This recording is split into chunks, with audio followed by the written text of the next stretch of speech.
Hello, everyone. This is Wayne Bennett with ECRM and Range Me. I'm real excited to have a special guest who's been on the program before and someone who brings a wealth of information and industry insights. Today, I'm joined, for those who may not know him, Bryan Gildenberg, who has been in this industry for many years, providing insights and intelligence and understanding of complex issues as they evolve. And obviously, we are faced with the topic du jour of tariffs and the implication of tariffs in this industry we all are passionate about and love. And so, Bryan, thank you for being here. I wanted to talk with you in regard to your post you made on LinkedIn yesterday about some of your commentary and maybe dig a little deeper. But welcome. Good to see you. Thanks, Wayne. Good to be here. So looking forward to the conversation. Bryan, great. Before we get going, can you just share with our audience, many of which know you, but many of which may not know you, can you just share a little bit about who you are and what you do, and maybe talk a little bit about some of the projects you're currently working on before we get into this? Absolutely. So Bryan Gildenberg, right today, managing director for Retail Cities and the CEO, founder, and really sole employee of Confluencer Commerce. In effect, what I've been doing, which is kind of a variation of what I've been doing for about 30 years, is working with brands to help them solve the problems and capitalize on the opportunities created by the changing retail marketplace. So for a long time, did that helping shepherd the global retail research at Kantar. For people that have seen anything that comes out of Kantar Retail IQ, odds are somebody I know probably built most of it. So was there for about 25 years. Worked at Omnicom for a bit, helping them build their e-commerce strategy, and I've been out on my own in partnership with some of my old friends from Kantar, running a business called Retail Cities. At Retail Cities, our job is basically to help brands predict, map, and capture the next $10 trillion of retail growth in the world, and we do this in a variety of ways around the world. I think the most interesting thing we're doing right now in the US is that we're piloting a series of what we call Nexcellence Journeys.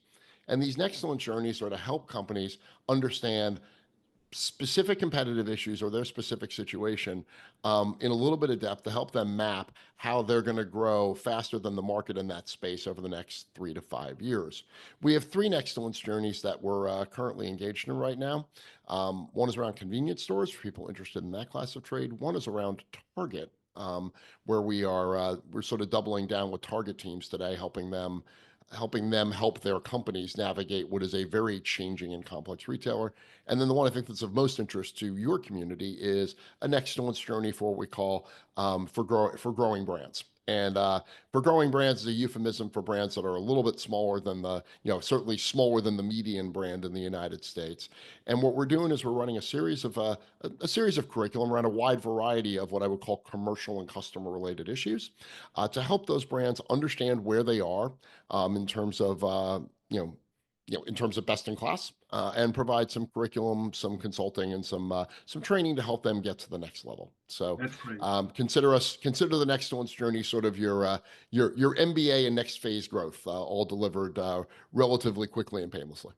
Yeah, and Bryan, that's great. And I think very timely for a lot of the brands that we work with, especially leveraging your insights, your intelligence, the work of Retail Cities to help these founders and new startup companies, emerging brands to really navigate this very complex environment we're in, even without the tariff situation. Yeah, I was going to say, just got a little bit more complicated a couple of days ago. So yeah, perfect segue. So, let's talk a little bit about your post that you made yesterday about your insights, perspectives on this whole tariff situation. And my first question is for you. Obviously, the tariffs are not necessarily grounded in economic theory, a little bit more political theater than policy. But we are where we are. And so for retailers and CPG leaders, who've traditionally built strategies around stable trade relationships, this kind of brings it upside down. And so what is your opinion in how the ecosystem can continue to build flexible, diversified strategies, to deliver upon the lowest cost model? All right, well, let's start with just for a primer for people that have been asleep for a couple of days, like just kind of what happened. This week, the United States levied a series of tariffs on the imports from a variety of countries around the world. Those tariff rates range from basically a flat 10% tariff for anybody who's just participating in the global economy. There are only a couple of countries exempted from that. Mexico and Canada for products that are called what are called USMCA exempt, which is a whole separate podcast around what goes into that. But there are about half of everything that's imported from Mexico and about 40% of everything that's imported from Canada is USMCA exempt. So that's tariff exempt. The rest isn't. That's a check with your dentist for their personal recommendation on Mexico and Canada, where your products and your categories sit. Um, so that's that, and it's important because Mexico and Canada are our second and fourth largest import partners, respectively. So people always think of China when you think about imports. The single largest importer to the U.S. is the EU, actually, in dollar terms. We import more from the EU every year than from China. The EU got a 20% tariff across the board, with a 25% tariff on one of their largest categories, which is automobiles. China right now cumulatively is facing a 54% tariff. So when we went through and weighted averaged it all out, basically it's a 25% tariff hit to the US economy. Now, keep in mind, of course, that only about 12% of the US economy is imported goods. So if you do the simple math on this, take 12% divided by 25%, the cocktail napkin calculation on this is that what this basically is if it all gets passed through to consumers and doesn't move, it'll be basically a 3% value added tax on American commerce. I don't want to get into political theater here, but the idea that other countries are paying these tariffs is just not how tariffs work. Importers pay tariffs. And certainly other countries have an interest in, having their tariff rates lowered, but the country of Vietnam is not writing us a check for their tariffs. People that are, Restoration Hardware that imports a giant quantity of its furniture from Vietnam will be writing the U.S. government a check for imported furniture. So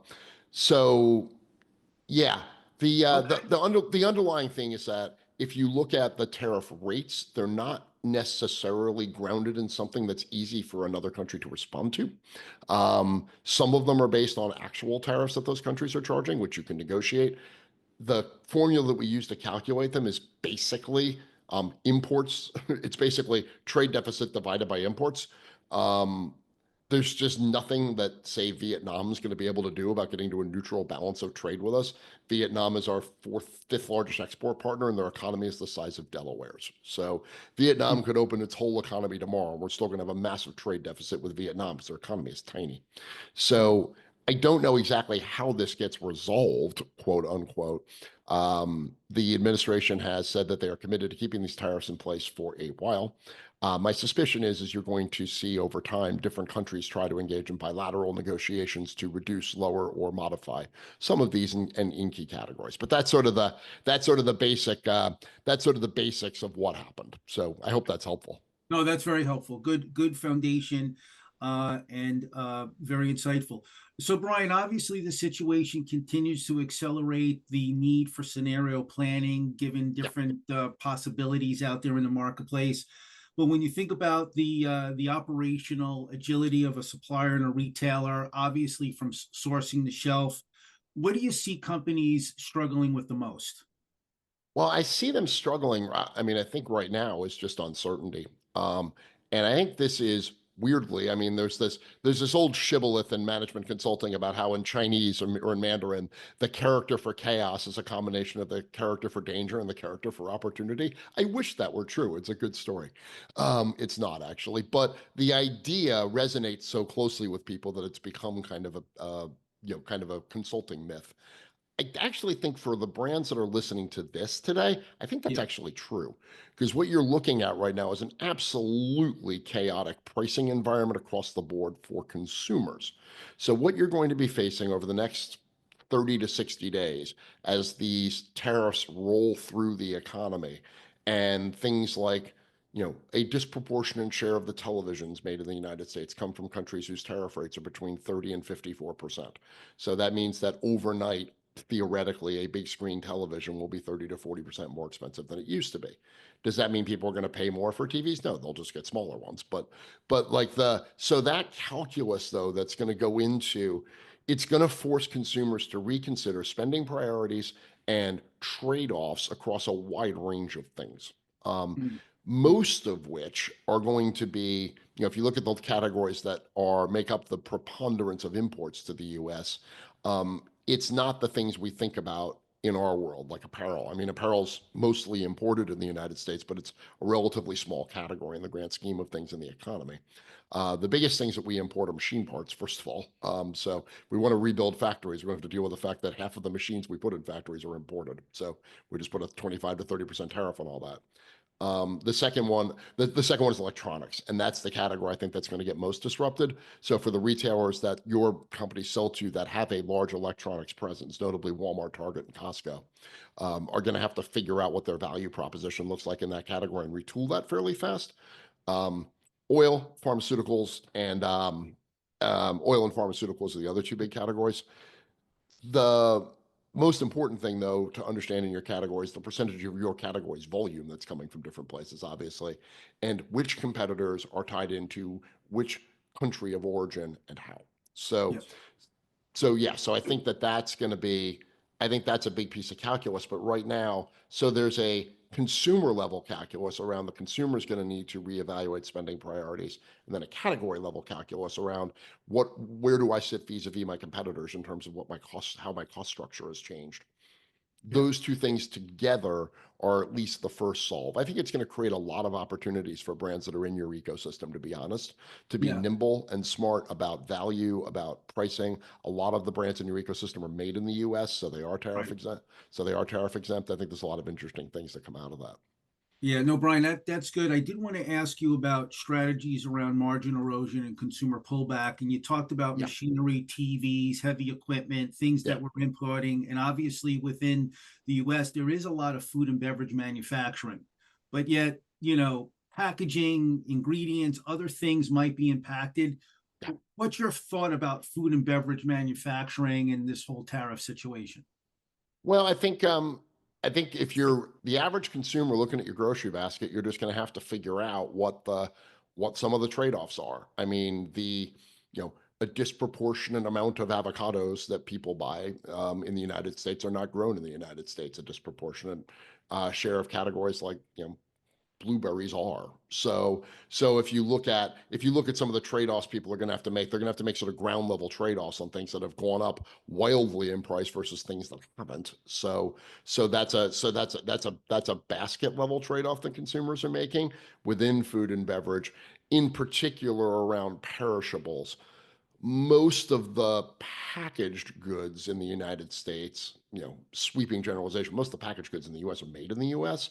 So the value proposition of packaged goods versus certain perishable items is going to change pretty fundamentally. So if I've got a prepackaged avocado spread that's processed here, yeah, the cost of my raw materials have gone up, but I'm probably not facing a sharper cost increase as, say, avocados as sort of raw avocados. So maybe I can figure out a way to do that. Yeah. I think there's going to be an enormous amount of shopper reconstruction of their basket in food and beverage. And then obviously certain categories are going to get influenced more than others, depending on where the products are sourced. But I think the most important thing for anybody that's selling consumables is to understand how their shoppers responding in general to what they either actually feel or perceive as increased inflationary pressure. Yeah. Um, yeah, one last point. My guess Yeah. is that today the consumer is extraordinarily gun shy about inflation, having just been through 2 or 3 years of it. Yeah. So any narrative around inflation is triggering a dramatic decrease in consumer sentiment. And there has been nothing about these tariffs that has not been explained as that has not been explained as being inflationary to the average consumer. So I think you're going to see a pretty gun shy consumer for the next few months. Yeah, Brian, another thing I would like you to comment on. And, in talking with a retailer yesterday relative to the large food companies in the United States coming off COVID and the inflationary impact on their business to raise prices throughout that period of time, and Mhm. obviously delivering, Yeah, revenue returns as part of price increases. Whereas prior to COVID, a lot of those smaller emerging brands had always been priced higher than yeah, the large companies. But yet, the feedback I had gotten is that that's actually shifting now. yeah. That the price of a mainline packaged good is actually being priced higher than an emerging brand. Yes, this is a concept that predates Liberation Day this week, which is something that we talk to brands a lot about called cracked category management, which is basically that if you look at most categories in the U.S. prior to COVID, you had 20 years of relative price stability. So like the price elasticity relationship between good, better, and best in a category was pretty well established, and that there and physical shelves sort of reflected that. You started to see the consumer's perception of price change a little bit as e-commerce started to become a bigger part of certain categories, and you got very different value propositions getting in front of consumers. One, two, then COVID broke everything because the cost of different things went up at different levels. For a while during COVID, private labels prices actually went up by more than the branded stuff because the private label manufacturers were having trouble making ends meet. And then brands, God bless them, but the large brands in the world use the increase in purchasing power generated by, the m- money flooding into the economy from the government for COVID, use that as pricing power to really take price increases that may or may not make any sense in a competitive context today. So yes, I think the opportunity in most categories, what you've seen is that the price gap, certainly in percentage terms, between a more premium solution or a distinctive solution and the everyday mainstream solution is really narrowed. And As narrow. Yeah. I think with smart merchandising and smart promotional strategy, you can get after that. Like you can today run a smaller pack size than the national brand, say, and then meet them on price either every day or promotionally in a way where I think you can encourage conversion and trial of something new or different, like an organic solution to something or a plant-based solution to something. Right. I think there's a Right. lot of opportunity to do that today with really smart and clever sort of targeted promotional marketing. I think that could be a very big part of the arsenal. Yeah, very interesting, Brian. That's really great insight. So you mentioned earlier that imports represent 12% of the US economy, and Yeah, basically we just got 25% more expensive overnight. yeah. And now retailers got to manage tight margins, consumers are pulling back because of inflation. And the pressure points are showing up. So what strategies can retailers do? And we may have talked about it just now, but what can they do to mitigate margin erosion and consumer pullback? I think some of the things we would have recommended 2 weeks ago, but just intensify them a little bit more. I think finding products, and I think this has been a challenge for retailers really since the onset of e-commerce. Thinking about their business differently, and instead of trying to figure out using some of the logic we've used for years to try to trade people into more profitable products at a category level. So like good category management, like, um, trying to move the shopper out of relatively low margin, high price sensitivity, highly promoted items into things where I can make more money. I think the retailers need to broaden their definition of that and start to think about that at a basket level. So thinking about products that have strong incremental consumption potential, relatively high margin rates, but almost as important, relatively high penny profit that are incremental purchase, because that can help me fix a couple of problems. That helps me fix a gross margin rate issue being caused by inflationary cost. Also helps me fix a basket level profitability problem that I often have when the basket is being ordered online and picked up in store. Yeah. So, so I think you're going to see an intensification of, I think any of the brands that are listening to this that say, you know what, I'm an awesome incremental purchase. Like people don't think about, if they're buying me, they're not swapping out of something else to buy me. The retailer doesn't have strong share in my brand, my category, or my use case.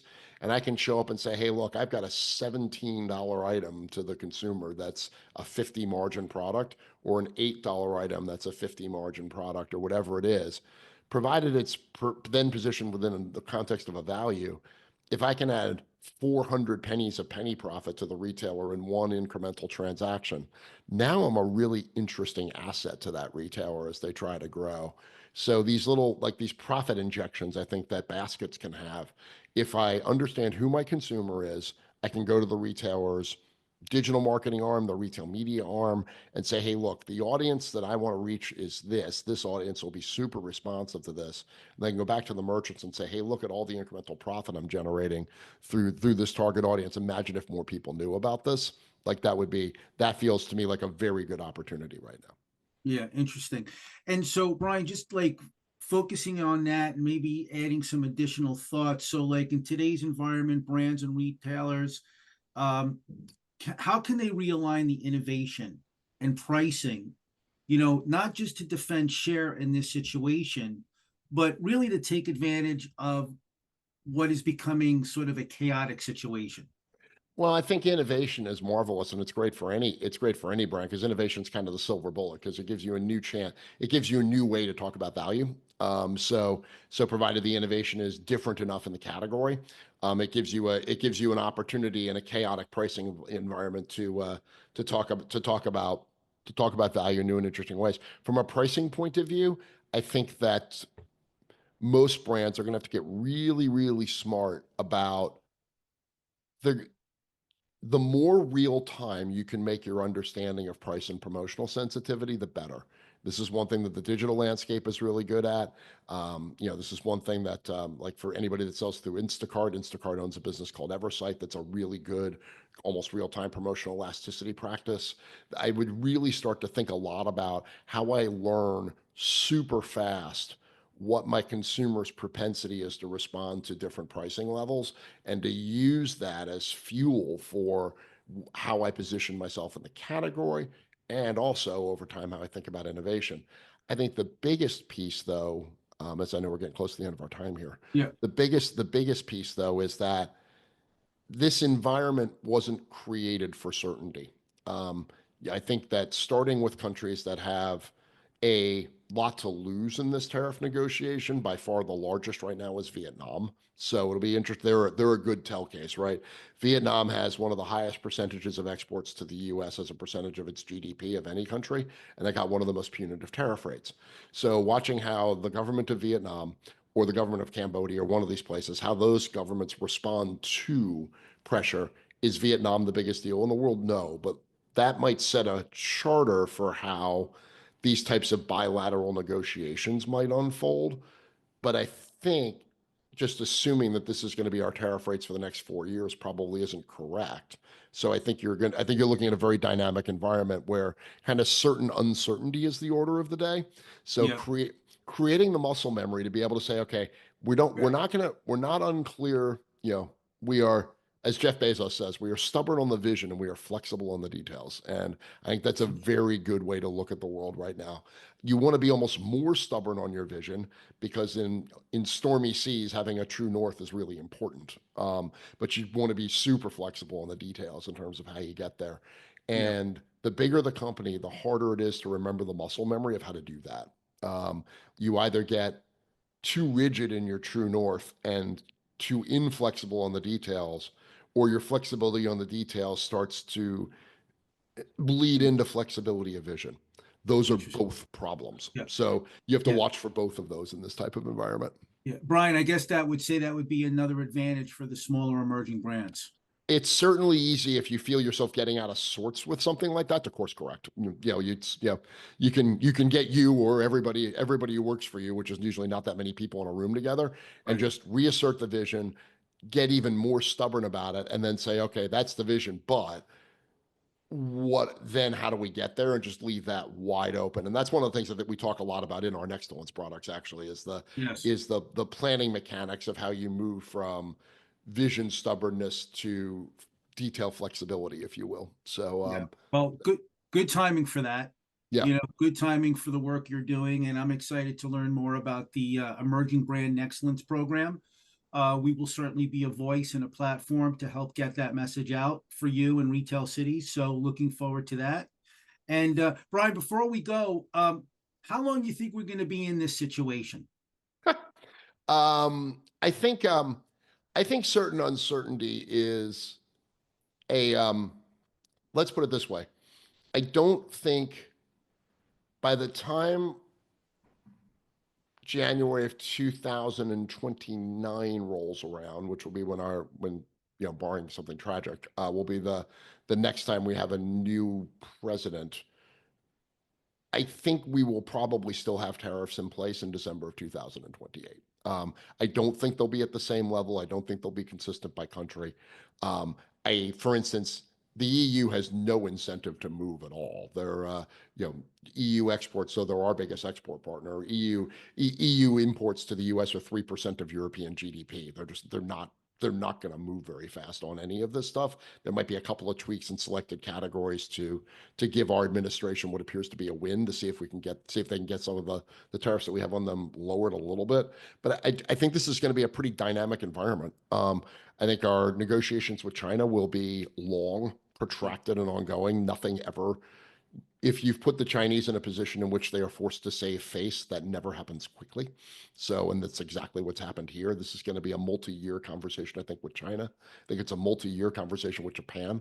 I think it's a very low-level conversation with the EU, because I just don't think they're going to care all that much. And Mexico and Canada all have to get renegotiated, because the USMCA is up for renegotiation next year, in July of 26. So, and Mexico and Canada, as I said, that's our second and fourth largest trading partner. So, after the EU. So, from an imports point of view. So, I think I think we're in for a fairly. I think we're in. It would be really beneficial for companies to get better at managing uncertainty, rather than buy a solution from somebody that tells them they know what's going to happen. That's my thought. Yeah. Well, Bryan, I think that is really great insight, especially during these times, and your wisdom, your guidance, your insight, your thoughts, and your conversation is always inspiring. I always learn a lot, and actually get very jazzed whenever I speak to you, because my brain starts to spin. Yeah. And you provide that always. So we appreciate it. Hopefully the audience will enjoy this conversation. They can reach out to you on LinkedIn, Bryan. Yeah, easiest way, just to follow me on LinkedIn. It's just that's where I post. There's very little I do that's interesting in the world that's publicly available that doesn't find its way to LinkedIn. And I guess stay tuned for Excellence, Emerging Brands. Indeed, yes, more to come on that probably later this month. So excellent. Bryan, thank you. Good to see you. Thank you, Wayne. Take care.